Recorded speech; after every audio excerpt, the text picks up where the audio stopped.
bien. Bah, Shimona Sinha, c'est un énorme plaisir d'être ici avec vous. Et pareillement, je suis ravie. Est-ce que vous pouvez nous dire où on est exactement? Alors, je suis dans mon QG. Nous sommes au restaurant Café Roustan, juste devant le jardin de Luxembourg, en plein été. Il fait très très chaud. Voilà, donc en plein cœur de Paris. C'est un endroit qui m'aime beaucoup. C'est ici que j'ai appris, j'ai goûté pour la première fois le café viennois. Vous voyez, avec les crèmes chantilly et tout, il y a 13 ans de ça.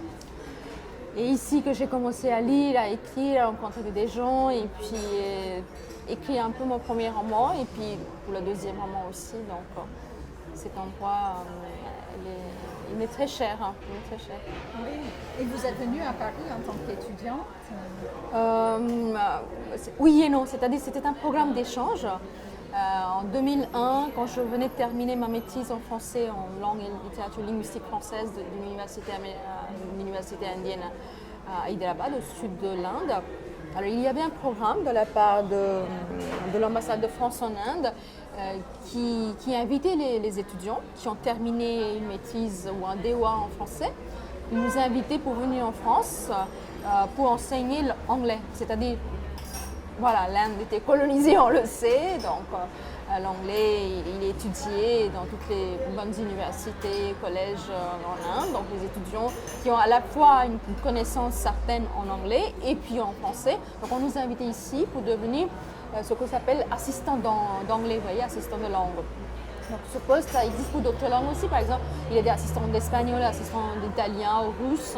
Donc je suis venue en 2001, en septembre, 21 septembre. Il faisait magnifiquement beau. Je connais par cœur, enfin je me souviens encore ces jours-là.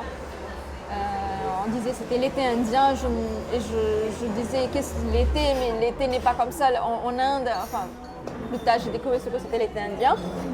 Donc c'est comme ça, je suis venue et puis je m'étais inscrite à la fac pour faire une deuxième maîtrise et un DEA. Mais en fait, ce qui s'est passé cette année-là, officiellement c'était ça. C'est-à-dire un programme d'échange pour une étudiante, bon d'accord, légitime et tout ça. Mais ça, je pense que c'était un plan de ma part, conscient, inconscient, que je couvais un rêve que je couvais en moi depuis des années. C'est quand j'avais 14-15 ans, j'ai lu un récit de séjour, un récit de voyage, écrit par un auteur bengali, qui était poète, romancier, vraiment le pape de la littérature bengali d'aujourd'hui. Il vient décéder en fait l'an dernier, Sunil Gangopadhyay. Et lui, il écrivait un récit de séjour qui s'appelle Dans le pays de la poésie, dans le pays de la peinture. Et il parlait de la France. Il avait 27 ans. Moi, je suis venue en France pour la première fois quand j'avais 27 ans. Donc, je suis née, grandie dans une bibliothèque parce que mes parents, tous les deux travaillaient, profs de maths et d'économie Sciences Po. Et ils m'ont laissée à la maison, ou bien ils m'emmenaient souvent au lycée de ma mère. Et je restais toute la journée dans un banc comme ça, moins confortable que celui-ci, je crois, dans un banc en bois. Et je passais ma journée entière à lire. Et à la maison aussi, c'était des classes moyennes. John Antello, il achetait beaucoup de livres. Il faut dire aussi que pour les Bengalis, le livre il est très sacré. Vous voyez, on a peut-être une certaine fierté. Voilà, c'est le Bengale, c'est le pays, la région de Tagore, Satyajit Ray, Ravi Shankar. Donc on a un héritage culturel, littéraire. Il faut y contribuer. Tous les garçons, toutes les filles qui vont à la fac, même s'ils sont en d'autres matières, qui étudient d'autres matières, mais ils vont écrire un petit poème quand même. Vous voyez, A Little Magazine, ça c'est très très connu. Tout le monde sort un Little Magazine. Vous voyez, petite revue. Je ne sais pas s'il y a un équivalent en France. Little Magazine, c'est vraiment, on fait avec très peu de moyens, très peu de sous. Une dizaine de garçons, filles, ils écrivent, ils publient et ils essayent d'avoir un ou deux auteurs importants qui contribuent à leur... Mais avec le temps, c'est devenu très très important depuis les années 50, 60 jusqu'à aujourd'hui. C'est un courant très important. Je vous raconte tout en même temps en fait. Je suis remontée au passé dans les années 50. Et pour revenir maintenant à ma vie, à mon parcours, c'est vraiment donc depuis longtemps je couvais ce rêve en moi que je vivrais un jour à Paris. Je ne pensais pas à la France, le pays entier, même si à travers les livres, à travers les films, je le découvrais. Mais c'est vraiment Paris, vous voyez, j'ai mes cartes postales à moi, que c'est les Paris, c'est les années 60, les années 30 peut-être, mais c'est la carrefour du monde. Et que c'est les impressionnistes, les surréalistes, les dadas, tout se passe à Paris, c'est le carrefour du monde. Donc, en 2001, j'ai eu cette chance-là. C'était officiellement, j'étais là pour étudier, pour enseigner, mais c'était vraiment finalement ce que je voulais devenir en fait. C'est écrire, traduire, publier, connaître les auteurs français, connaître les écrivains francophones, artistes francophones, tout cela. Voilà.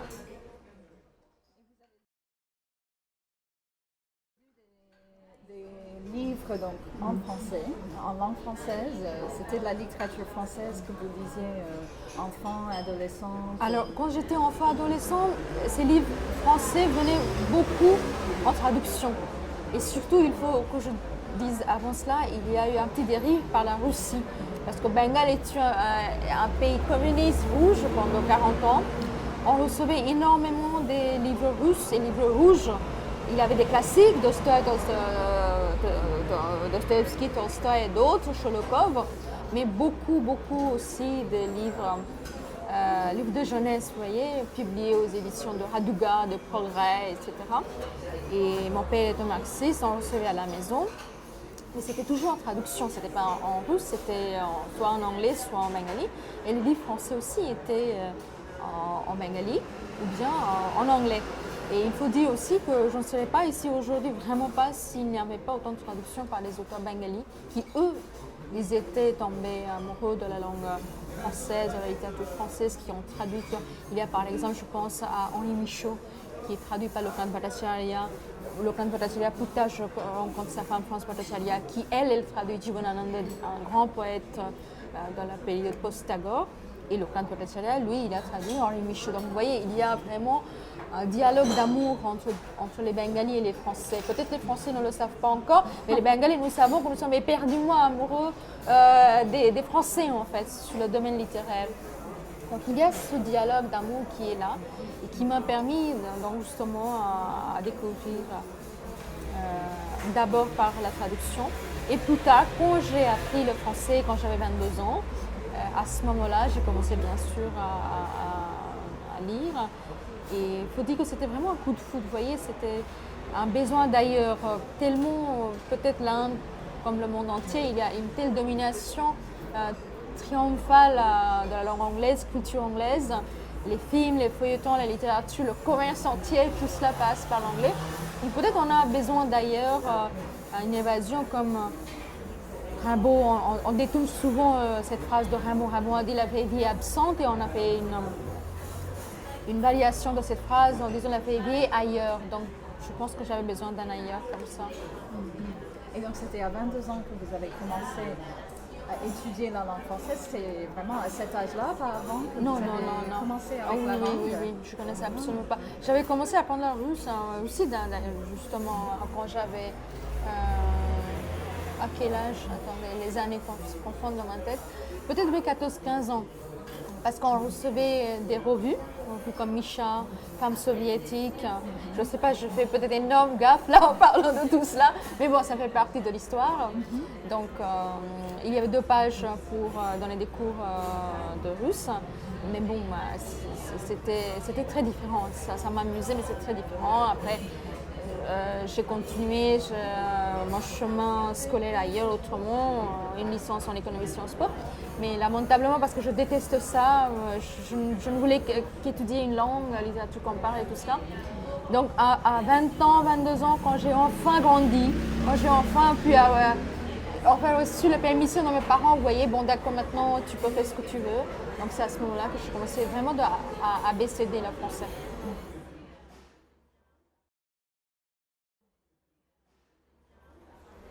Et vous avez suivi donc des cours ici, c'était à la Sorbonne? C'était d'abord à Calcutta, d'où je viens. Je suis née et grandie à Calcutta. Oui. Donc c'est là l'Alliance française. Donc ensuite, il y a 3 ans en fait, il y a d'abord dans une école qui s'appelle Krishna Mission School of Foreign Languages. Là, j'ai fait 2 ans de cours là. ensuite à l'Alliance française. Et après l'Alliance française, donc je suis allée faire une maîtrise à une université au sud de l'Inde, à Hyderabad, c'est à IFL. En fait, là, c'était vraiment uniquement pour les langues étrangères. On fait la maîtrise DEA et doctorat. Et là, c'était 3 ans. C'est un peu différent qu'ici. On n'écrit pas un mémoire, mais on passe des examens. Donc là encore, c'était la littérature du Moyen-Âge jusqu'au XXIe siècle, linguistique, stylistique, civilisation, histoire. On a fait 3 ans vraiment très très intéressants, 3 années comme ça. Et la dernière année, j'ai reçu ce poste.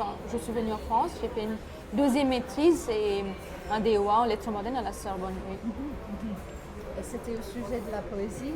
Oui, oui. Donc, alors quand je faisais ma maîtrise, donc le sujet c'était les problématiques de la traduction poétique. Et donc à ce moment-là, je préparais ma première anthologie, vous voyez, première anthologie de poésie française contemporaine en bengali. Donc j'ai traduit 69 poètes français contemporains en bengali, 300 poèmes ensemble. Donc en travaillant là-dessus, moi j'étais inscrite aussi à la fac et donc j'ai parlé à mon directeur. D'ailleurs, j'adore, j'ai un respect immense pour ce prof, M. Georges Molinier, qui était 2 fois de suite président de la Sorbonne, de Paris 4. Pour moi, c'est le nouveau Roland Barthes. Vous voyez, assister à ces cours, c'est jouissif, excusez-moi, il n'y a pas autre mot, mais c'est un brainstorming, c'est vraiment un vrai travail sur place tous les jours. Et c'est très très enrichissant. Donc avec lui, quand je lui ai proposé, il a accepté. Donc j'ai cherché à trouver des... Il y a tellement de différences linguistiques, culturelles entre la langue bengali et la française, vous voyez. Donc comment on traduit, ça devient parfois, déjà la traduction poétique, elle est très difficile. Mais là, c'était vraiment impossible parfois. Parce que, par exemple, il n'y a pas de masculin féminin en bengali. Par exemple, la construction syntaxique est telle qu'en français, un poème où ça commence, la phrase, si on suit la logique, si on veut rester logique, en bengali, il fallait commencer par la fin. Donc, on gâche le mystère. Vous voyez ce que je veux dire? Donc, chaque fois, il y a un million de choses comme ça. Oui. Donc j'ai essayé de travailler là-dessus et l'anthologie que j'avais préparée, il y a des poèmes, je pense qu'il se passait mal en bengali.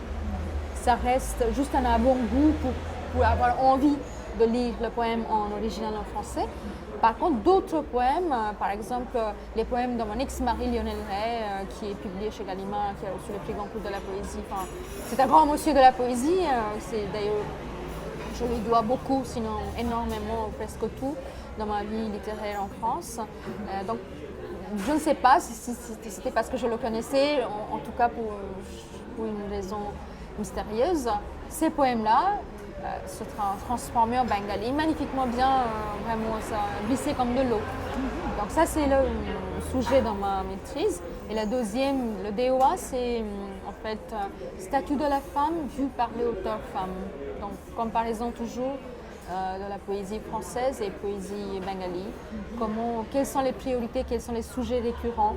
Il y a des points communs, histoire du corps, la liberté d'expression, liberté du corps. Ça vient souvent dans la poésie française et la poésie bengali. Et puis avec le temps, les sujets, les questions qui sont devenues un peu évidentes pour les Européennes, pour les Françaises, la lutte féministe, pour certaines choses, comme si on peut penser que certaines choses sont bien réglées. On est passé à autre chose. Pour les Bengalais, pour les Indiennes, ils ne sont pas encore terminés. Les luttes sont toujours là. Donc il y a un petit décalage, il y a des points en commun, mais aussi il y a quelques décalages. Donc voilà, c'était mon deuxième sujet, enfin le sujet de mon DEA en fait. C'est fabuleux. Je ne sais pas si c'est pas... Et vous avez publié vous-même des poèmes écrits en bengali?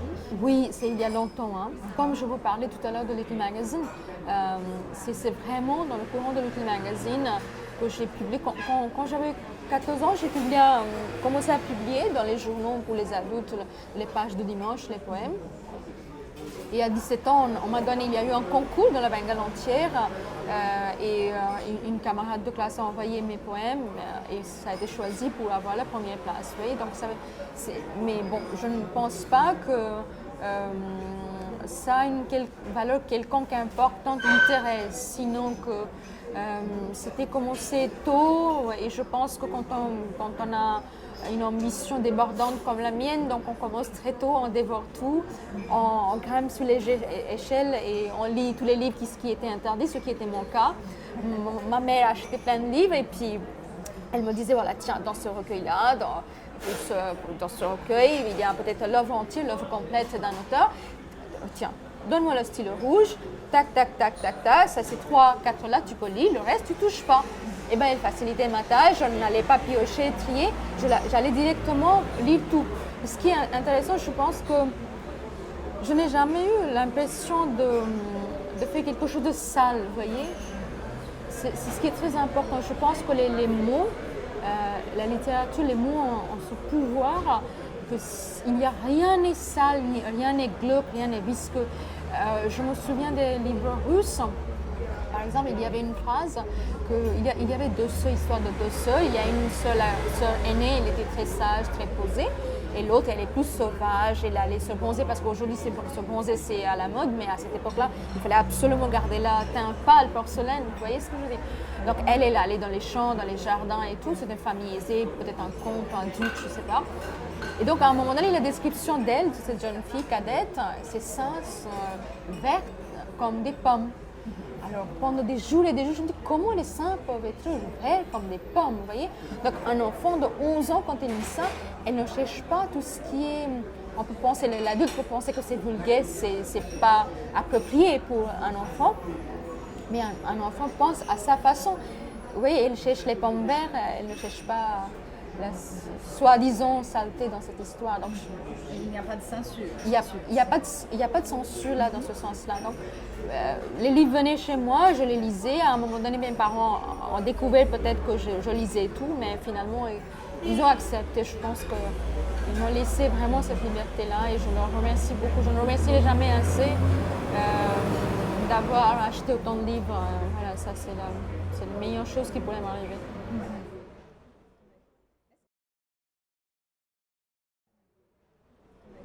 Est-ce que c'était difficile de trouver un éditeur pour le premier roman? Alors, non. C'est parce que c'est pas parce que c'était un livre fabuleux, c'est parce que c'était un chef-d'œuvre, pas du tout. Pour le premier roman, quand j'ai vu que vous l'aviez, j'ai dit mince, c'est pas possible. Parce que il est vraiment un premier roman maladroit, vous voyez. Donc, non, c'était pas difficile pour autre raison, parce que j'avais déjà publié 3 anthologies. Anthologie des poètes français que j'ai publiées au Bengale, à Calcutta. Mais les autres, les anthologies des poètes bengalais, je les ai publiées en France, à Paris, en collaboration de Lionel Ray. Donc du coup, quand j'avais ce premier texte, c'est Lionel qui lisait tout ça, il m'a encouragée. Donc dans ce milieu-là, Édition de la Différence est une maison principalement des poètes. Il publie principalement les livres de l'art et les livres de la poésie. Il est publié chez cet auteur, chez cette maison d'édition. Donc, c'était pas si compliqué que ça. Mais aujourd'hui, je pense que j'aurais dû être plus patiente, plus exigeante. J'étais trop contente de pouvoir écrire, pouvoir publier en France, vous voyez. Il aurait fallu être beaucoup plus exigeante. Et il y a des bonnes choses, je ne décourage pas entièrement. Il y a des passages pas mal, mais non, autrement, non, c'est pas ça encore. Bah, moi, j'aime beaucoup. Il y a des choses que j'adore. Ah, vous êtes gentil. Voilà, il y a des choses pas mal. Voilà, ça, je suis d'accord. Mais globalement, il fallait le faire autrement encore. C'est très bien. Et on va revenir un peu à ça. Mais j'ai trouvé très intéressant aussi la façon de le paratexte ici. Enfin, cette espèce d'une indienne à Paris. Oui, mais ils ont joué là-dessus, un indien à Paris. De présenter le livre, c'était intéressant. C'est gentil, merci. Et oui, et donc le deuxième livre, c'était une autre maison d'édition. Oui. Ça, c'était... Vous avez soumis un manuscrit Alors, celui-là, il est... à vrai dire, je ne vais pas nommer, parce que je suis encore très maladroite, vous voyez, je ne sais pas... Je ne connais pas encore tous les codes du milieu littéraire, je peux faire des gaffes. Donc je ne le nomme pas, mais une des maisons les plus importantes françaises, là, il a reçu de très très bonnes remarques en fait. Et dans cette maison, il faut plusieurs qui soient d'accord pour publier un livre. Donc là, ils étaient presque, disons, Dautier était d'accord. Enfin, c'est eux-mêmes, ils m'ont dit, bon, ici, nous cherchons un manuscrit jusqu'au virgule près parfait. mais aux éditions de l'Olivier. C'est une maison très intéressante, très dynamique. Ils travaillent différemment. Donc là, j'ai proposé et voilà, mon éditrice, parce que l'éditrice qui était là, avec qui j'ai travaillé pour ce roman, elle est partie, Alix Pennon, elle est partie pour une autre maison d'édition, avec plus d'importance, plus de responsabilité. Mais c'était vraiment une rencontre incroyable. C'est une jeune femme de notre âge et incroyablement talentueuse comme éditrice. Et donc, on a travaillé ensemble. Et d'abord, il y a des points, elle n'a pas accepté tout de suite le livre tel qu'il était. Elle m'a dit telle chose, je pense qu'il faut le travailler. Donc, je l'ai travaillé pendant l'été. Quand elle est revenue, je l'ai remis à nouveau. Et elle m'a dit des choses, là je ne peux pas vous répéter, ça sera vraiment le montage, mais elle était très très enthousiaste et jusqu'à la fin en fait elle a prouvé à quel point elle aimait ce livre. Donc actuellement je travaille avec notre éditrice, ils sont tous excellents en fait, excellents dans cette maison, donc j'ai la chance. C'est très bien. Et vous avez un livre qui va sortir Sortir pas cette année, mais je le termine cet été en fait. Il est terminé et je fais la finition en fait. Donc il est quasiment abouti. Il y a d'autres choses encore, les dernières étapes en fait. Et le titre, ça reste un secret sans doute? Ça reste un secret parce que ça ne serait pas un secret parce qu'il est possible que ça change un peu donc pour le moment. C'est possible qu'on le change. Oui, on n'est pas tout à fait d'accord. J'ai hâte de voir ça parce que c'est vrai qu'entre votre premier et votre deuxième roman, le style a changé énormément. J'ai aimé les deux styles, je dois dire, et je vois quelques points en commun. Très différent. C'est vrai que ça a changé beaucoup. C'est très différent. Le premier il était vraiment quelque chose comme si j'avais vraiment envie de me déverser. C'est vraiment un spectacle où je me déversais.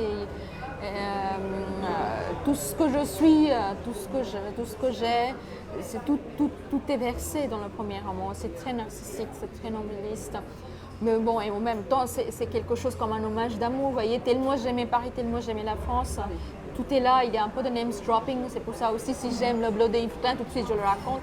Donc c'est un peu ça, très naïf, très naïf. Mais entre le premier et le deuxième, quelques années ont coulé. Donc, surtout le premier, le point de départ, il est loin, vous savez. Je l'avais commencé en 2002-2003 et j'avais commencé à écrire un roman en bengali et un récit de séjour et ça n'avançait pas et je ne comprenais pas pourquoi ça n'avançait pas.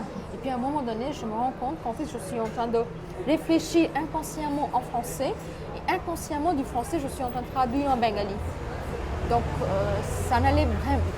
Il y avait une sorte de schizophrénie incroyable dans la tête.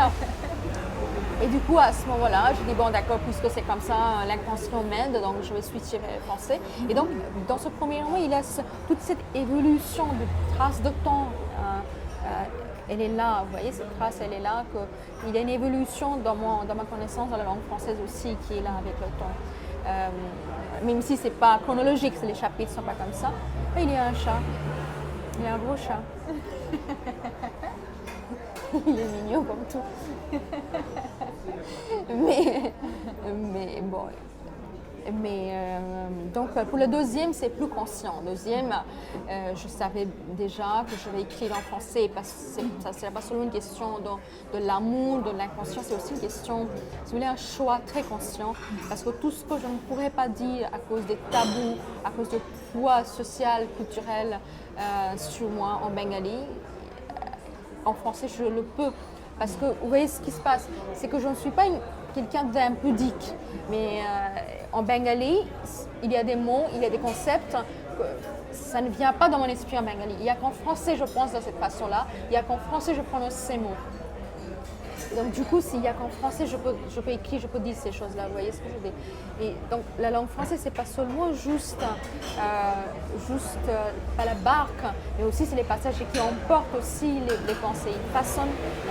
La langue, elle façonne aussi mes pensées, vous voyez ce que je veux dire, c'est pas seulement véhiculer les pensées. Donc pour le deuxième, le choix de la langue, il est très conscient et je savais qu'à partir de maintenant, jusqu'à un certain point, je vais écrire en français.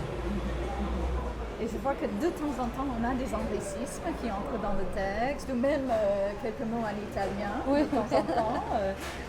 Et puis, bien sûr, des termes qui sont intraduisibles, si on veut, du bengali ou d'une autre langue, lorsqu'il s'agit de la traduction, par exemple.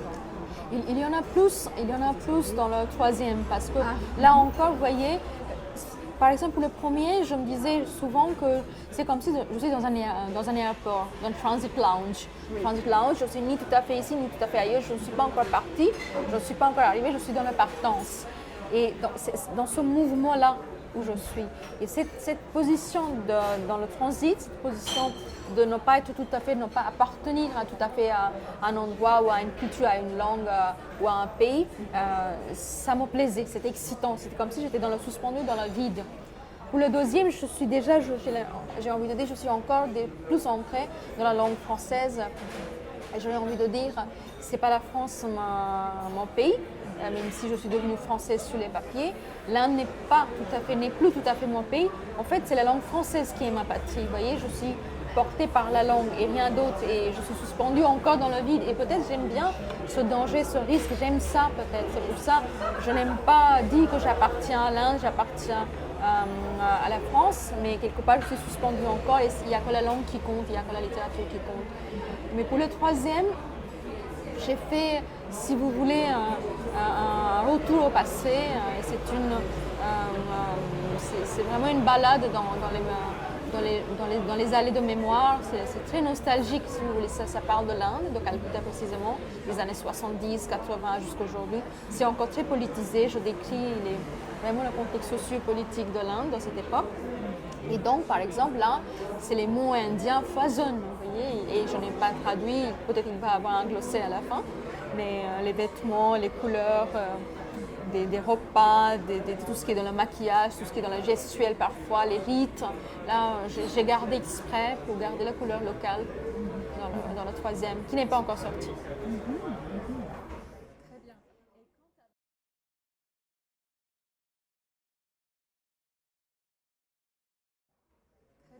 Et quant à l'Inde, vous avez remarqué la voie narrative dans le premier livre, par exemple, il y a un passage que j'aime beaucoup sur le fait qu'elle est l'ambassadrice pour l'Inde, justement en France. Elle est confrontée tout le temps à des questions, elle doit se justifier de tout, justifier tout dans son pays d'origine, etc. Comment est-ce que ça évolue pour vous? Est-ce que vous êtes toujours renvoyé aux origines, entre guillemets? Un petit peu toujours, je crois, oui, un petit peu toujours. C'est vrai que entre l'Inde et la France, le lien postcolonial n'est pas si fort que ça, si évident que ça, même si parfois mes amis français me rappellent « Ah, Pondichéry à Chandanagar », mais c'est juste un petit quartier, vous voyez. Donc, la relation dont l'Inde et l'Angleterre profitent, ou la relation qu'ils vivent ensemble, postcoloniale, l'Inde et les pays anglophones, il n'en a pas avec la France. Donc, c'est encore, on peut compter sur les doigts les gens qui apprennent le français, ou bien qui, jusqu'ici, vous voyez, on apprend un peu le français dans les bons quartiers chics, entre guillemets, des grandes villes en Inde. C'est comme jouer du piano ou du golf ou tennis, aller dans le swimming club comme ça.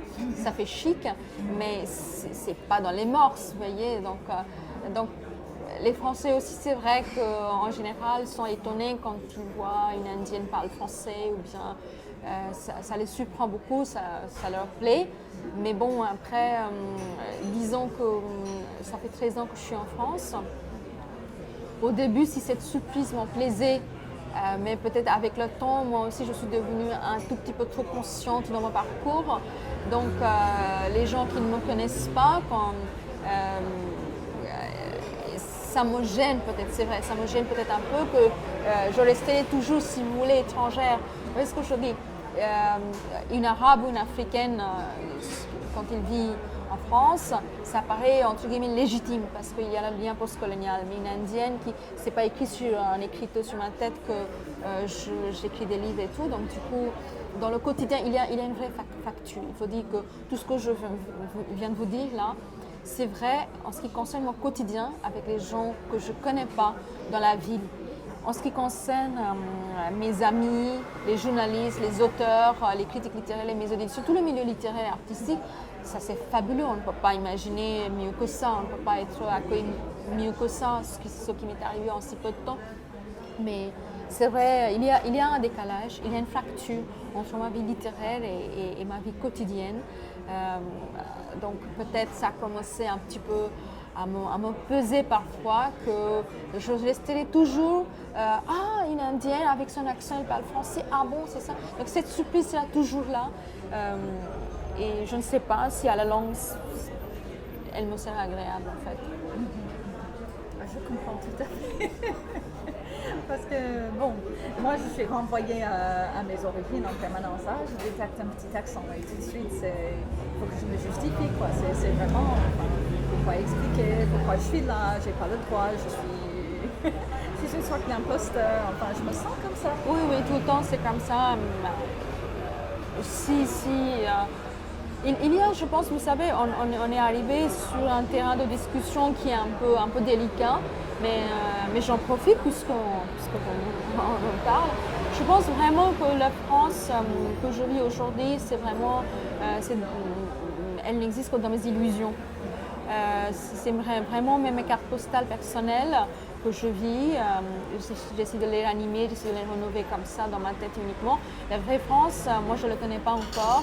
Ou quand je le croise, quand je suis face à face, je suis là-dedans, ça ne me plaît pas toujours parce que le temps change, la société évolue.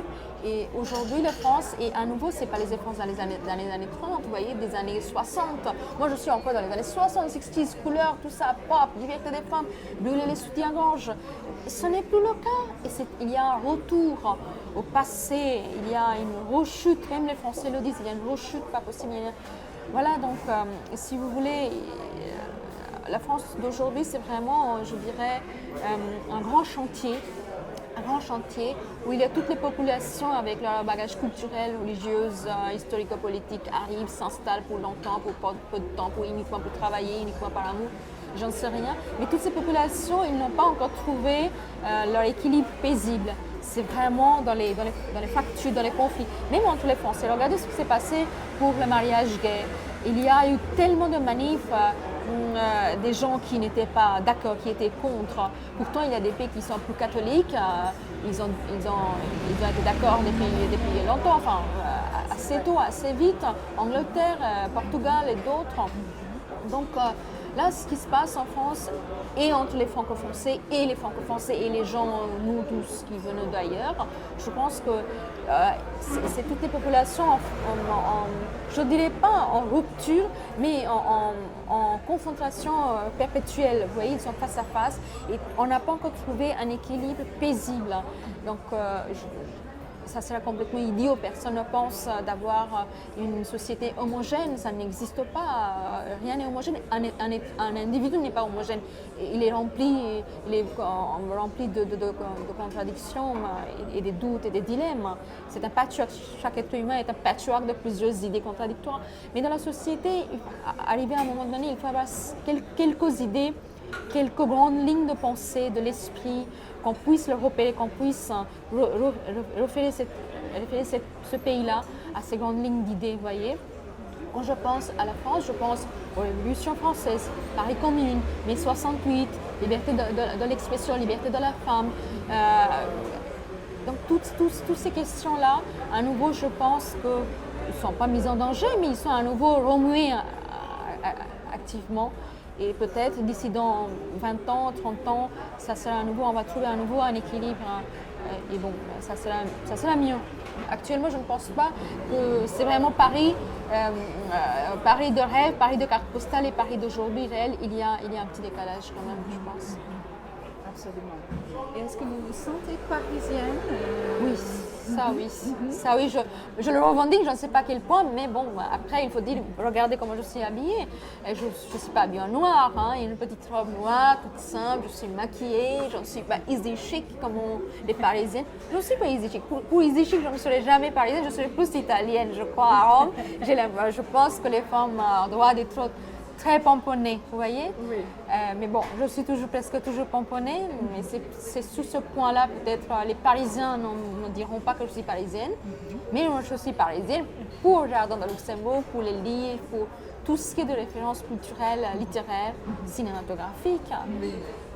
Pour ça, je c'est suis ça. parisienne, mais après, d'autres codes, je ne sais pas, vestimentaires, morales, je ne sais pas si je suis parisienne. Oui, oui, oui. Je constate que dans votre premier livre, il est question beaucoup de Paris. Et c'est très intéressant la façon de souligner justement toutes ces références culturelles qui sont très parisiennes, je pense. Et puis la vie à Paris, enfin rien que le RER, le métro, enfin tout ce qu'on vit comme transport et tout ça. C'est aussi présent dans le deuxième livre, mais la ville de Paris n'est presque jamais nommée, si c'est pas jamais nommé, je crois.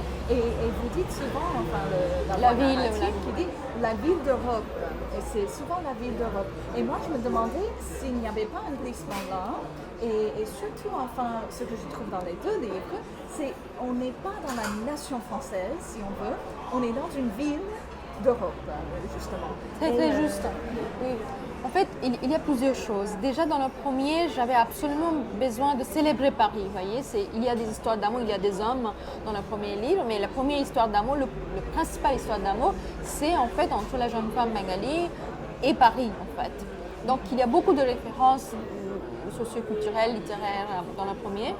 Dans le deuxième, en fait, justement, il s'est passé deux choses. Premièrement, comme il y a eu tant de nos propres dans la première, j'ai eu envie d'une écriture blanche, vous voyez, j'ai eu envie de m'évacuer de tous les noms propres. Il n'y a pas, la narratrice, on ne connaît pas son nom. Les pays, les gens, il est sauf une seule personne qui a un nom propre, Lucia, mais autrement, les gens n'ont pas de nom, les pays n'ont pas de nom, pays d'Europe, ville d'Europe, les gens viennent de là-bas, du sud, qui montent vers le nord, etc. Donc ça c'est un choix conscient dans ce sens-là. Deuxièmement aussi, parce que je voulais cette histoire d'immigration mal choisie ou non choisie, malheureuse, une histoire malheureuse d'immigration de pays du sud, pays pauvres, disons comme ça, comme ils sont, des choses. Je pense que j'ai fait ça parce que je pensais que ça aurait pu passer en Angleterre, à Londres, ça pouvait passer en Allemagne, au Portugal, en Italie, en Espagne, tous les pays d'Europe qui reçoivent, bon gré, mal gré, c'était une invasion d'immigration. Et les pays aussi d'où ils viennent, ça peut être l'Inde, Pakistan, Bangladesh, Sri Lanka. Donc ça pourrait être cette histoire, on peut le disloquer ailleurs, on peut le placer ailleurs. Vous voyez, il pourrait être disloqué de Paris, ça pourrait être placé ailleurs. Donc c'est pour ça aussi, pour cette mobilité, pour cette universalité d'histoire, je n'ai pas donné des noms propres. Après, maintenant que vous me posez cette question, justement, je me demande s'il n'est pas lié aussi du fait que j'avais besoin de me séparer de ce Paris-là qui m'a tellement enchantée, qui m'enchante toujours. Mais peut-être parfois, vous voyez, après la faste de plusieurs jours, plusieurs années, on a envie de revenir à l'eau plate. Donc peut-être j'avais besoin un peu de m'éloigner de cet amour folle pour Paris et parler d'autrement sur un ton plus neutre. Ville d'Europe, ça c'est reconnaissable, ça peut être Paris, ça peut être d'autres villes, mais aussi qu'il y a créé une certaine distance vis-à-vis de cette Paris tellement enchantée, tellement idéalisée, et que ce deuxième roman, c'est carrément un roman de désenchantement, pas pour moi, mais pour les gens qui viennent en France ou dans les pays d'Europe avec un rêve complètement fou, qui vendent leur maison, les bijoux de leur femme et de leur mère, leur terrain, leur petit commerce, et qui viennent s'installer ici en France pour devenir quoi? Balayeurs de trottoirs. Non, ça n'a aucun sens. Et tout le système est mensonger, puis le système qui les laisse entrer et rejette leurs demandes. Ils deviennent quoi? Les mains d'œuvre, pour les sales boulots que les Français, les Européens ne veulent pas le faire, ils veulent faire les sales boulots. Donc toutes ces histoires sont complètement absurdes, en tout cas pour moi. Donc, ce roman, il est très dur, il est très caustique, très acide. Donc, c'est pour ça aussi que je n'ai pas gardé cette image si lumineuse de Paris. Vous voyez, ça se passe à la frontière, dans les banlieues, dans un jeu des absolus, en fait, ça se passe. Et ça, c'est un monde, si on parle des banlieues, dans un jeu des absolus, en fait, ça se passe. Et ça, c'est un monde, si on parle de ces immigrés qui viennent avec ces rêves complètement farfelus, pas réalistes, etc. C'est un monde que vous avez côtoyé de près. Oui. Donc, j'ai fait d'autres choses. J'ai enseigné anglais ici. Donc j'ai fait plusieurs autres choses. Mais là, en 2009, j'étais recrutée. On m'a contacté, un cabinet de traduction français m'a contacté. Donc j'étais interprète juridique pour ce cabinet qui a envoyé les interprètes à l'OFPRA, que je n'ai pas nommé. Là, il fallait être intermédiaire entre deux personnes, le demandeur d'asile politique et l'officier de l'OFPRA qui lui pose des questions. Donc cette histoire, je l'ai reçue en pleine gueule, vous voyez, parce que moi je suis venue en France, disons, avec beaucoup de chance, d'être parmi les nantis. Tout était, je ne dirais pas facile, mais agréable, vous voyez.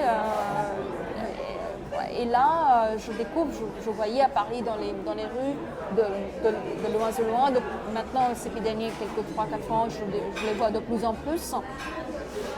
Des Indiens, des Pakistanais, des Bangladais, Sri Lankais, ils sont là. Et si on a le droit, si on ose de faire confiance aux signes extérieurs, on devrait dire qu'ils sont vraiment pauvres. Ça se voyait tout de suite qu'ils étaient vraiment pauvres, malheureux comme ça. Ils sont en train de rôder à Regno comme ça dans les villes. Qu'est-ce qui se passe? Alors, je les voyais, mais je ne savais pas d'où ils venaient, pourquoi ils sont là. Je ne me suis jamais posé cette question. Et c'est pour la première fois, en tant qu'interprète, je les vois dans un petit bureau comme ça qui répondent aux questions. Et c'est des histoires farfelues, ça n'a aucun sens, comme dans le livre, c'est des mensonges absolus. Et c'est la première fois que je découvre que ces gens-là, qu'ils prennent un tel risque et qu'ils viennent en France ou qu'ils vont ailleurs dans d'autres pays d'Europe, qu'ils puissent s'installer, etc. Donc j'étais très déstabilisée, vous voyez. Donc j'étais tout triste, en colère. Et je n'avais aucun moyen de les aider et je ne pense pas, aujourd'hui j'utilise le mot aider, mais sur place je ne pensais pas au mot aider, j'étais vraiment en colère. Mais comment un système peut exister comme ça et que les gens peut-être ça m'a gêné aussi parce que c'est mes compatriotes ou quasi-compatriotes qui sont en train de pleurnicher comme ça, en train de quémander, comme s'il fallait absolument vivre parmi les blancs, excusez-moi, c'est comme ça, ils pensent. Si on ne réussit pas, on dit en bengali, en hindi, on dit to go to foreign land. Si on fait foreign, ça veut dire qu'ils n'iront pas en Chine ou en Afrique. Ils iront d'abord en Angleterre, ensuite maintenant d'autres pays. L'Angleterre est saturée, donc ils sont ici. Donc il y a une question vraiment, une immigration post-coloniale qui est là. Il y a toujours cette histoire coloniale, dominant, dominé, prier toujours, quémander toujours devant les plus puissants, qui m'ont gêné énormément, vous voyez. Donc je me disais qu'ils étaient en train de s'humilier vraiment, et sans savoir vraiment l'idée à quel point il y a un décalage entre leur rêve et leur réalité. Qu'est-ce qu'ils vont recevoir ici, vivre dans 10 mètres carrés avec dizaines d'hommes l'un sur l'autre, pas de vie, pas de travail, vivre avec l'assurance, avec tout ce qui le France offre, l'allocation et tout. Est-ce que c'est vraiment une vie? Et souvent cette question est revenue dans mon roman que ils vivent dans un pays qu'ils n'aiment pas mais qu'ils désirent, vous voyez. Donc là, ce qui se passe dans la vie d'amour, non-amour, j'ai glissé ça ici que voilà, ils désirent absolument de vivre ici, mais ils n'aiment pas, aucune curiosité. Ils s'en fichent absolument, éperdument. Alors moi, mais comment c'est possible? Comment c'est possible de ne pas vivre quelque part sans avoir la curiosité, sans avoir l'amour? Vous voyez ce que je veux dire?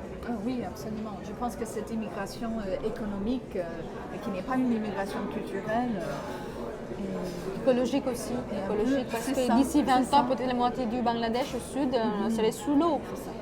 Donc le problème est là, il faut régler ça là. C'est facile, on peut discuter autour d'un Montalo au café, dire que le problème devrait être réglé là. Mais en même temps, on se permet justement de refaire le monde autour d'une tasse de café parce que je ne pense pas que cette immigration non contrôlée de ces gens améliore la situation. Vous voyez, ils étaient pauvres là-bas, ils sont pauvres ici. Il n'y a rien.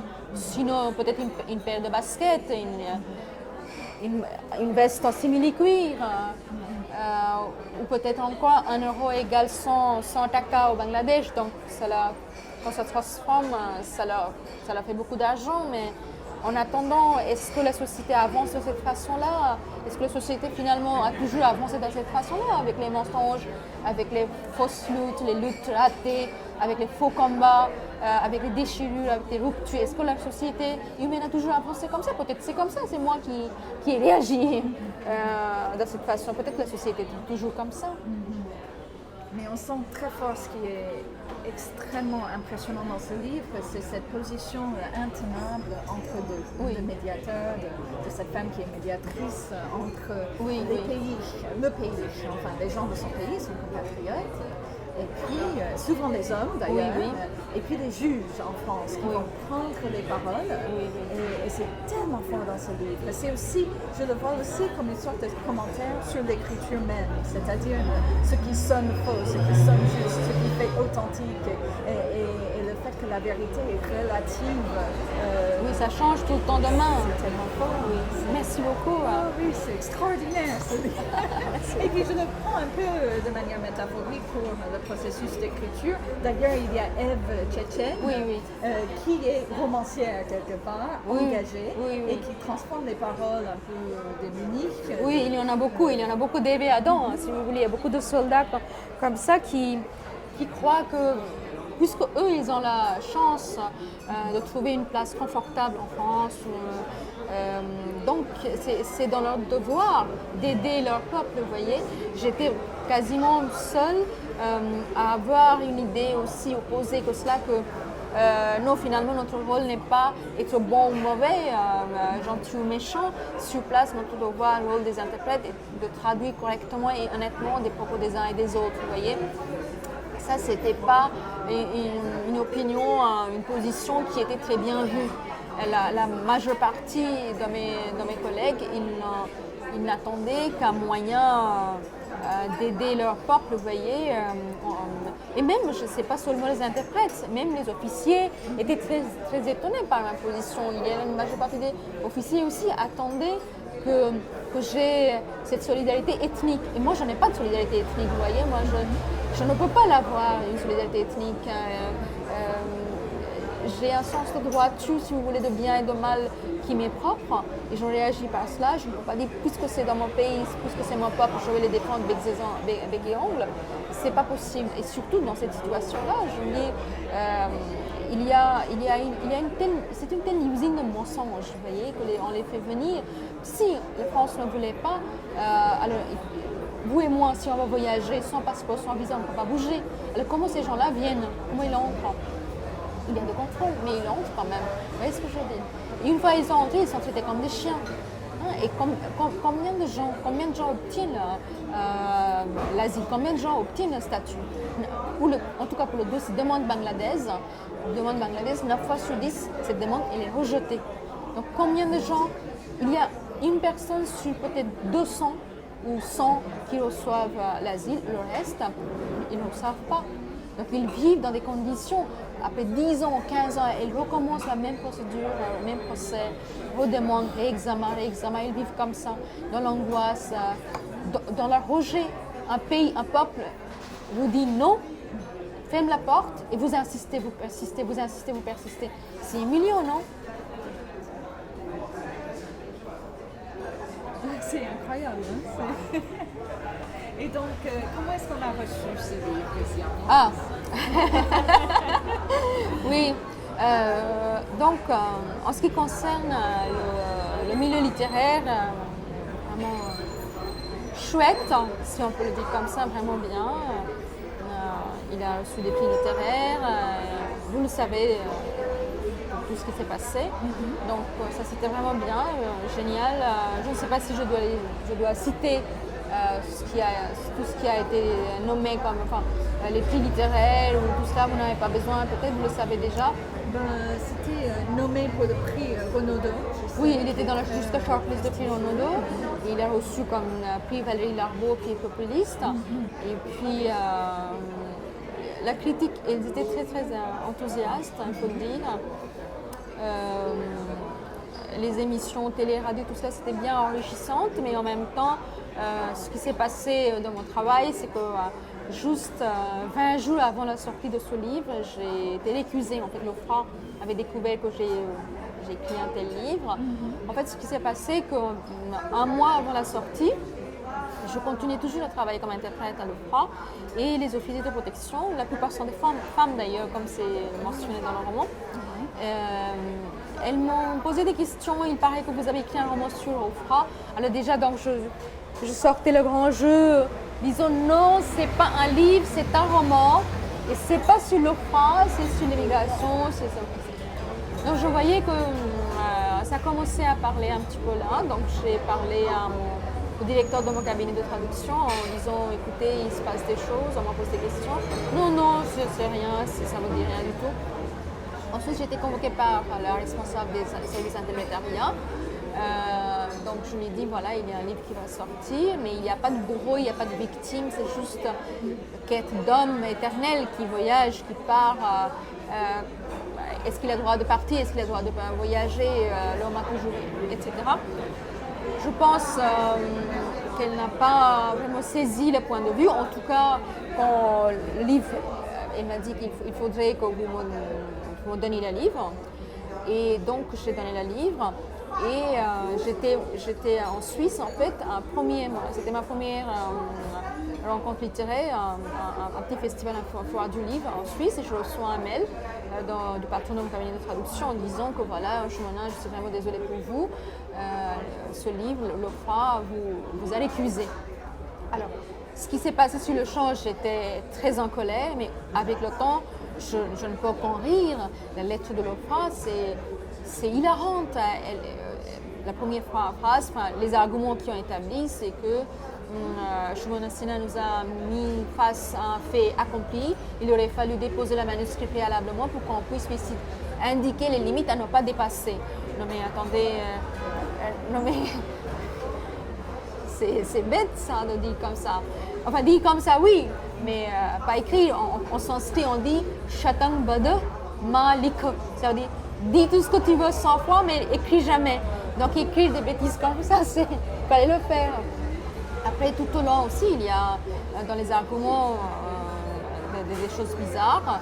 Donc ensuite, tout était, si vous voulez, éclaté, les journalistes étaient au courant et tout. Donc du coup, ça a fait couler d'encre, si on peut dire. Et puis, au bout d'un mois, parce qu'il y a 2 endroits, il y a l'OFRA, où les demandeurs d'asile vont pour la première fois pour l'entretien. Ensuite, il y a la CNDA, Cour nationale de droit d'asile. Là, quand ils sont refusés systématiquement à l'OFRA, ils y vont pour leur réexamen, pour le recours. Donc là encore, je continue à travailler. Un mois s'est écoulé. Là aussi, j'étais récusée, mais cette fois-ci, la lettre, elle est plus intéressante, si vous voulez. Donc, voilà, pendant un mois, toute la presse s'est agitée. Donc, du coup, la lettre de la CNDA, elle est plus... si vous voulez, plus intelligente. Voilà. Ils ont pris des mesures pour ne pas me froisser, de ne pas faire des faux pas, ne pas faire des arguments absurdes, mais juste simplement dire que ma présence peut avoir gêné les gens parce que j'ai un point de vue quand même assez pointu sur cette question d'immigration, donc on ne peut pas me faire confiance en tant qu'interprète, etc. etc. Et comment vous avez pris tout ça? J'étais très en colère, oui. Je trouvais ça d'une hypocrisie pas possible parce que c'est un open secret, vous voyez, tout le monde à l'OFRA, à la CNDA, tout le monde en parle. On discute ensemble, avec le temps, on devient des collègues, c'est pas, vous voyez, il n'y a plus de différence comme on peut imaginer au début. Les interprètes et les officiers, on discute, on devient amis. Ça m'est pas arrivé à moi parce qu'on connaissait ma position, mais d'autres interprètes, d'autres officiers, avocats, juges, tout ce qui est dans le système, ils deviennent copains, ils sont copains, ils dînent ensemble, ils déjeunent ensemble. Donc, c'est vraiment un milieu de travail, vous voyez. Et ça se discute à quel point la demande bangladaise, elle est lamentable parce que rien ne tient. Il y a des arguments complètement absurdes dans leur demande. Ça ne tient pas debout, c'est à dormir debout, vous voyez. Donc, moi, je n'ai rien dit que ces gens-là, en tout cas, ne savaient pas. Je pourrais avoir une réaction de la part, disons, entre guillemets, des Français, des critiques littéraires, les lecteurs, les journalistes. Ils auraient pu me dire, mais comment vous pouvez avoir un point de vue aussi radical? Est-ce que vous n'avez aucun devoir vis-à-vis de votre propre peuple? Non, ça encore, les journalistes n'ont jamais eu aucun de ce point de vue-là. Mais les gens qui travaillent, qui savent cette situation, ils savent pertinemment que j'en ai rien inventé, vous voyez. Donc quel est leur argument? Finalement, on peut dire que le droit de réserve, que j'ai dévoilé certaines choses, que mon travail, ma responsabilité exige que je ne dévoile pas ailleurs. Ici, encore une fois, c'est open secret, ça se discute ouvertement, vous voyez. Les CNDA, au fond, pour y entrer, il faut avoir une carte, une passe, vous ne pouvez pas entrer n'importe comment. Mais la CNDA, c'est public. N'importe qui peut y entrer, n'importe qui peut y assister. On dévoile tout de suite, le premier jour, vous voyez. Donc, bon, j'étais très en colère pour dire mais après, je pensais moi aussi que humainement, ça aurait été très difficile pour tout le monde, pour moi et pour mes collègues, que je retourne au même endroit et que je continue à travailler après avoir écrit un tel livre, vous voyez. Donc, d'une façon ou autre, que je ne sois plus là, c'est normal, c'est dans la course de la vie, vous voyez. C'est normal que je ne sois plus là, je sois ailleurs, je travaille pour un autre cabinet de traduction, uniquement par écrit. Et je suis prof d'anglais au lycée. Et c'est normal que je ne sois plus là. Donc aujourd'hui, j'en ai plus de collège, ça m'amuse d'en parler. Ça m'amuse aussi de me rappeler que j'étais en colère, mais rien de plus. Oui.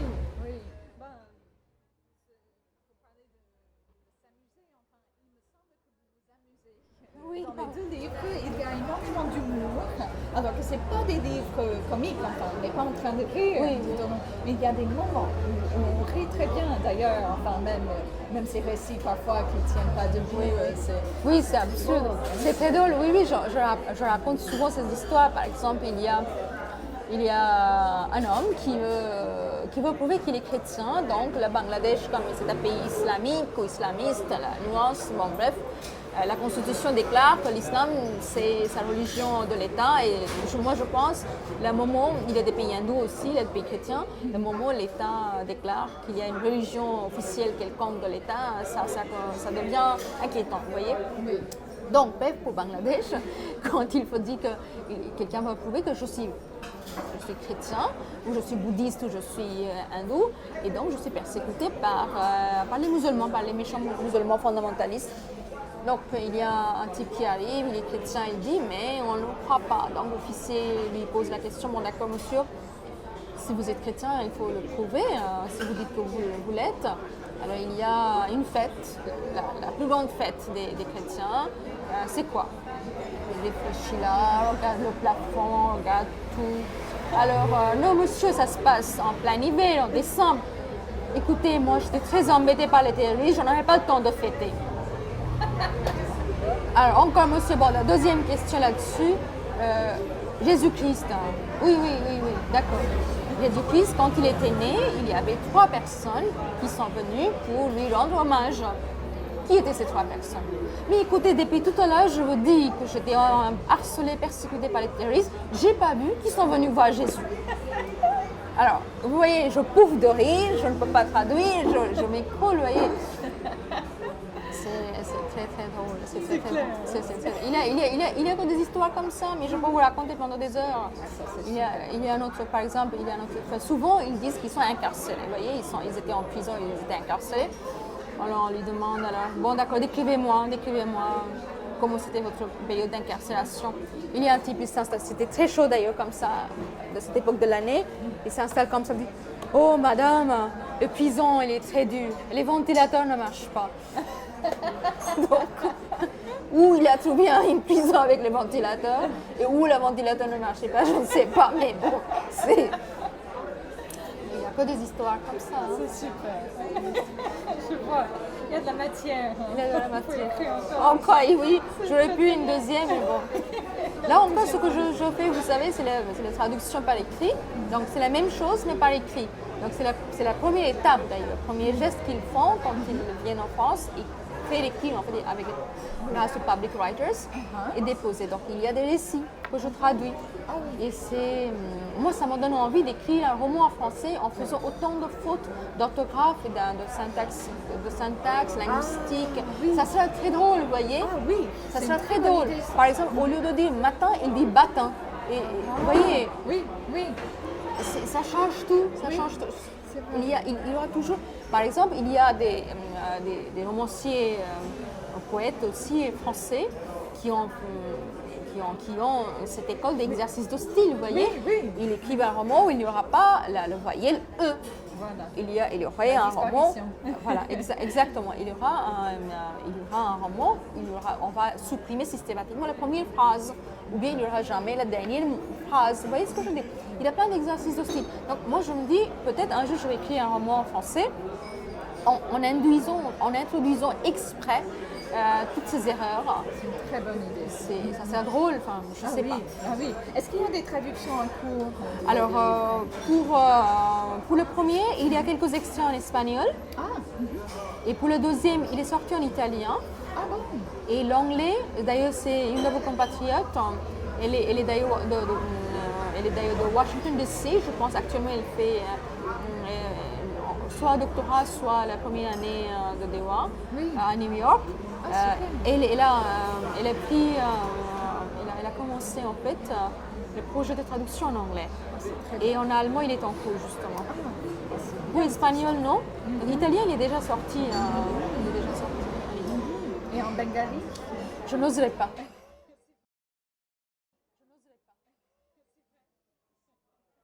Je n'oserais pas, vraiment pas.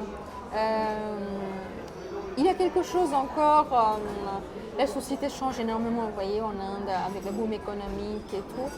Mais même moi, je pense là, je ne dirais pas que je suis réactionnaire, je ne me permettrai pas, je vais me soigner.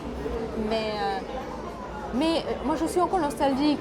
Quand je pense à l'Inde, quand je pense à Calcutta, je ne pense pas il y a beaucoup de gratte-ciel en ce moment, enfin gratte-ciel pas comme à New York, mais bon, il y a des shopping malls et tout ça, très rutilant et tout ça. Mes amis sont très contents. Mais moi, ce qui me manque, c'est les anciennes petites rues où il y avait encore des maisons avec le toit en tuiles, où il y avait des étangs encore, quand ça débordait, on n'avait plus de champs pendant la mousson parce que l'étang était débordé. Et ça, tout est bouché, tout est modernisé. Et donc, c'est cette Inde-là qui me manque, vous voyez. Et quand je dis cela, c'est aussi pour la société aussi. Je pense que je suis restée indienne dans ce sens-là, qu'il y a certaines choses que je ne pense pas. Par exemple, je vous donne un exemple tout cru. Par exemple, pour une scène d'amour, je ne pense jamais en indien, en bengali. Vous voyez, jamais je n'arriverai à bout si je pensais en bengali. Ça sera toujours, j'ai connu l'amour à la française en fait, et ça continue. Je ne pourrais jamais imaginer l'amour à la bengali ou à l'indienne. Les mots d'amour ne pourraient jamais je ne pourrais pas se prononcer. Non, mot d'amour, oui, mais quand c'est d'amour violent, non. Et vous restez proche des amis, de la famille en Inde? Oui, j'ai perdu mon père qui était un grand ami à moi. C'était mon premier ami. Il était marxiste, il m'a initié au marxisme et à la découverte du monde, si vous voulez, à travers les livres, à travers l'analyse des livres. Donc je l'ai perdu juste un mois avant la sortie de Assommer les pauvres. Donc ça c'est quelque chose que je regrette énormément parce que vous voyez c'est irréversible et il aurait été tellement heureux de voir tout ce qui s'est passé avec ce deuxième roman. Donc ça va toujours manquer. Je suis enfant unique, donc je suis en contact avec ma mère tous les jours par téléphone, j'y vais au moins une fois par an. Et puis j'ai quelques amis d'adolescence. Je pense qu'on s'enrichit mutuellement en fait. J'ai une copine que j'admire énormément, elle était d'abord journaliste et maintenant elle fait des films, un documentaire. Elle a des sujets très très intéressants, path-breaking comme on dit en anglais. J'aime beaucoup cette fille et puis il y a d'autres filles aussi avec qui j'ai un échange affectif, intellectuel par mail quotidien. Voilà. Mais à Paris, je pense que il y a encore un côté très étranger, vous voyez, oui, il y a encore un décalage. À une époque, je me sentais vraiment fusionnée. Et maintenant, il y a encore un nouveau décalage quelque part. Je ne sais pas d'où ça vient, si ça vient de moi, si ça vient de la ville qui change aussi, elle aussi. Mais il y a un décalage que je sens, enfin, il y a une petite distance quelque part.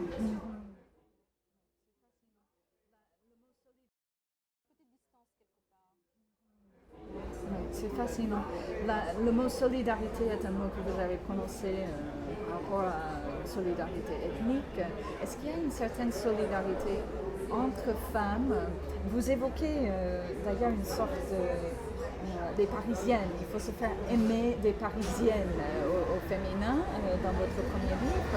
Et je pense à cet amour difficile à acquérir en fait des étrangères peut-être.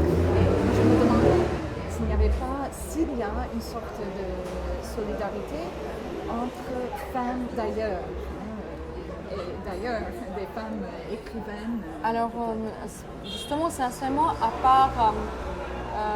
part quelques, je ne sais pas si j'oserais leur dire que ce sont mes amis, mais en tout cas il y a un lien amical chaleureux avec quelques parisiennes qui soient journalistes, qui sont de milieu littéraire. Mais autrement, c'est vrai que j'aurais plus de tendance à penser qu'une femme venue d'ailleurs, qui ont connu la même difficulté ou même bonheur que moi pour acquérir tout ça, pour s'établir en France, pour obtenir tout ce qu'il a voulu, pour toucher à son rêve, c'est là peut-être il y a plus d'affinité et donc il y a plus de dialogue possible. Avec les Parisiennes et moi, que je suis une fausse Parisienne, une Parisienne qui veut s'imposer comme ça, peut-être il y aura toujours un petit décalage quelque part.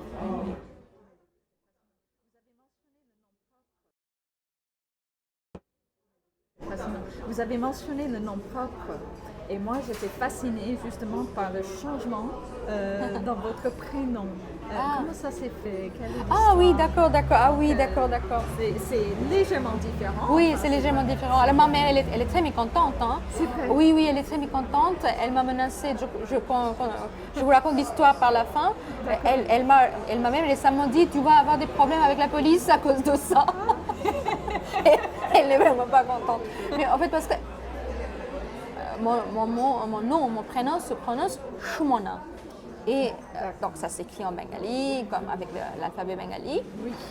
Mais quand on le transcrit en anglais, avec l'alphabet latin, en Inde, ça s'écrit comme ça s'écrit dans le premier roman. Vous voyez, S-U-M-A-N-A. Les Anglais ont transcrit les noms indiens comme ils ont pu. C'est ça.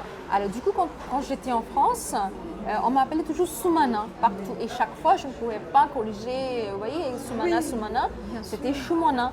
Donc du coup, moi, j'ai suivi le son, en fait, la prononciation et j'ai mis Shumana.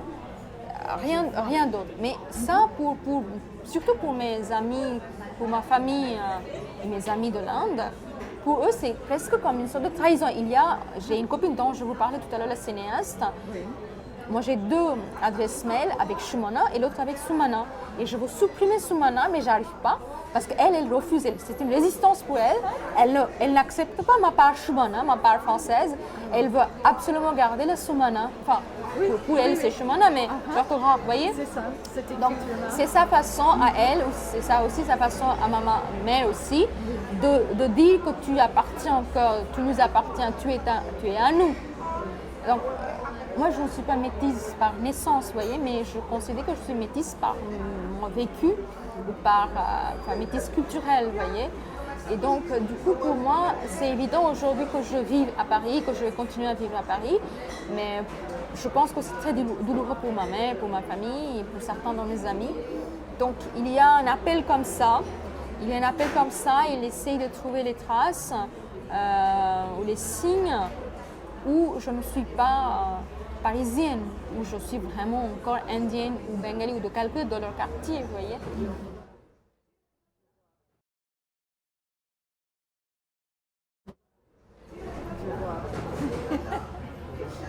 Et je voulais vous poser, avant de dernière question, peut-être sur la musique. D'accord. Et c'est une question assez large, mais pour moi, enfin, la musique, donc, de manière métaphorique et aussi de manière littérale et littéraire dans le livre. Donc, vous mentionnez quelques musiques, Bouddha, par exemple, que vous avez acheté, que vous avez écouté, qui est liée à la machine, à la vitesse et tout ça. Enfin, cette musique-là qui date sans doute du début de votre séjour en France. Et en tant que poète, bien sûr, vous êtes sans doute très sensible à la musique des mots, à toutes les résonances possibles des mots. Donc une question très, très vaste, mais quelle est la place de la musique dans votre vie et dans votre écriture? Alors, premièrement, je suis un poète raté. Vous voyez, tout ce que je ne sais pas écrire, tout ce que je ne peux pas réaliser en poésie, je le fais en roman.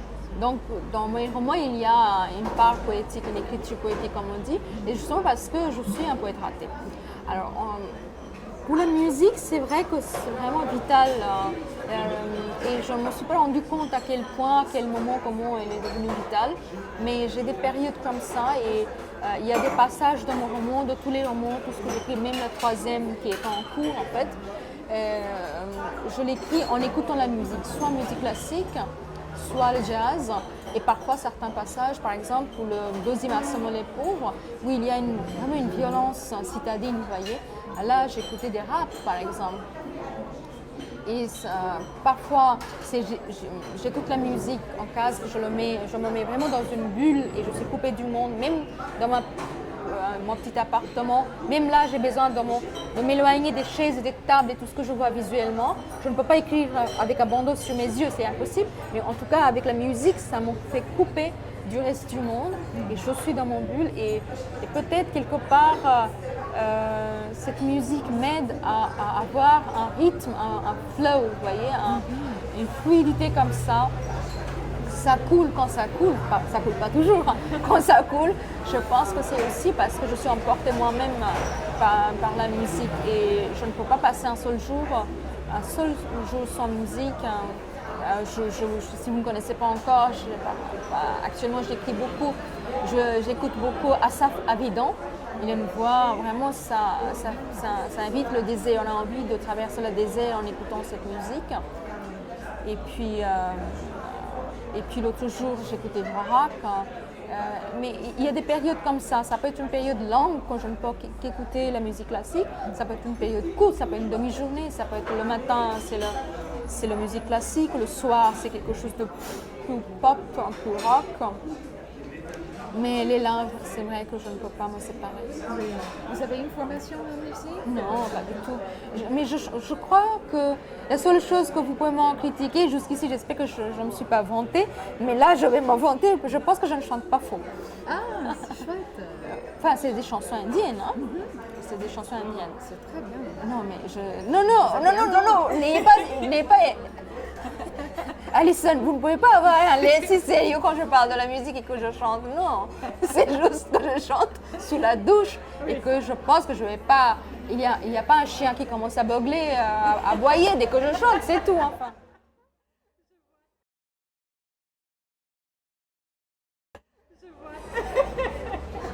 C'est très bien. Je voulais vous poser donc une dernière question peut-être sur un adjectif qu'on emploie parfois pour parler des écrivains, qui est l'adjectif francophone. Et cet adjectif, enfin, dans le monde littéraire tel que je le perçois, n'a pas toujours une connotation neutre, c'est-à-dire de langue française, mais on a tendance souvent à séparer les écrivains francophones des écrivains français, entre guillemets. Et donc, je me demandais où vous en étiez par rapport à cette désignation. Est-ce que si on vous dit écrivain francophone, vous dites oui de manière spontanée, de manière chaleureuse, ou est-ce que vous avez une petite hésitation par rapport à ça? Quelle est votre idée de cet adjectif? Pour dire ça, je vous raconte une petite anecdote. J'étais à la FNAC, alors je cherchais un livre. C'était en fait la publication de mon premier roman, vous voyez. Comme j'étais dans un état très excité, le corps palpitant, c'est mon premier roman, c'est publié en France, etc. Il est publié en 2008, vous voyez, on est en 2013, j'imagine depuis 5 ans, j'ai grandi un peu dans ma tête. Donc à la sortie du premier roman, je suis allée le lendemain à la FNAC pour chercher mon roman, on ne le trouvait pas. Alors après, l'employé il fait la recherche sur son petit ordinateur. Il me dit ah oui, bien sûr, c'est dans la littérature francophone. Voilà. Donc ils m'ont mis sur le rayon où il y a d'autres auteurs indiens qui sont traduits en français, qui écrivent en anglais mais qui sont traduits en français et d'autres. J'étais très en colère, j'ai engueulé l'employé de la FNAC, mais il a dit que non, madame, je suis pour rien. Vous savez, même un auteur, je ne nomme pas maintenant, mais j'avais nommé Taha Benjaloun, je pense qu'il est membre de l'Académie française, mais lui, on le met dans la littérature francophone. Vous voyez ce que je veux dire? Donc je pense que cet employé de la FNAC, il n'était pas d'accord que ça soit catégorisé de cette façon-là. Pour le deuxième, c'était très différent. Je vois comme on mentionne comme auteur d'origine indienne qui écrit en français. Donc il y a toute une explication qui est là. Et je pense qu'avec le temps, ça sera plus en plus clair en fait. S'il y a une définition nécessaire, cette définition sera faite avec le temps. C'est encore, j'ai 40 ans, je viens d'avoir 40 ans, mais dans l'arène de la littérature, je suis encore jeune. Vous voyez, je n'ai publié que 2 romans. Donc si je continue, si je peux continuer, si ce que j'écris, ça vaut la peine qu'on parle, à ce moment-là, ça sera défini non seulement par rapport de mon origine ethnique, mais aussi par rapport de ce que j'écris et la façon dont j'écris, vous voyez, le sujet et la façon, est-ce qu'il y a une écriture franco-française, est-ce qu'il y a une écriture des îles, est-ce qu'il y a une écriture... Vous voyez, si c'est une littérature malgache, est-ce que, vous voyez, il y a des langues avec des dialectes. Donc, ce que j'écrirai et la façon dont j'écrirai, peut-être ça va définir cette question. Mais après, je pense aussi, je vais revenir au point de départ, je pense que l'histoire de francophonie existe justement parce que la langue française n'est pas aussi répandue que l'anglais. Vous voyez, en anglais, on n'a pas besoin. On dit Indian English, littérature des auteurs indiens qui écrivent directement en anglais. Depuis un certain temps maintenant, ils sont très importants, magnifiques. Il y a plusieurs chefs-d'œuvre écrits en anglais par les Indiens. Il y a Indian English, il y a la littérature de l'Australie, mais on n'a pas ce concept, je ne sais pas si vous me corrigez si je me trompe, il n'y a pas ce concept de littérature anglaise, américaine et le reste c'est anglophonie. Je ne sais pas si ça existe comme ça. Pas du tout. Donc pour les Français, ça existe peut-être par rapport justement que la langue française n'est pas aussi répandue que l'anglais. Et donc tout ce qui vient proprement directement de la France et tout ce qui est autour, un peu périphérique, un peu nébuleuse, pas dans le sens péjoratif, mais effectivement, ils ne viennent pas directement de l'Hexagone, vous voyez. Moi, je ne sais pas si j'ai envie d'adhérer à l'un ou l'autre. Moi, j'ai juste envie de continuer. Et si avec le temps, on arrive à écrire, j'arrive à écrire quelques romans dont on va parler, c'est ça qui va compter. Et de toute façon, pendant assez longtemps, je pense que mon écriture sera toujours métisse ou métissée, vous voyez. Donc il y a une part indienne toujours qui resterait là. Donc même si j'écrirais en français, même si ma pensée serait façonnée par la langue française, parce que la langue, elle n'est pas neutre, elle travaille sur vous. Paris n'est pas neutre, elle travaille sur votre personne. Même si les Parisiens ne vous considèrent pas comme Parisienne, mais vous n'êtes plus tout à fait californienne. Moi, je ne suis plus tout à fait bengali de Calcutta, vous voyez. Donc ça façonne, le temps n'est pas neutre, cet été n'est pas neutre, tout travail. Donc avec toute cette chimie avec le temps, certainement ça va évoluer encore, mais il y a une part indienne qui sera toujours là en moi, dans le contenu, dans le style, dans les pensées inconsciemment même. Et peut-être c'est cette métissage qui sera peut-être intéressant. Oui.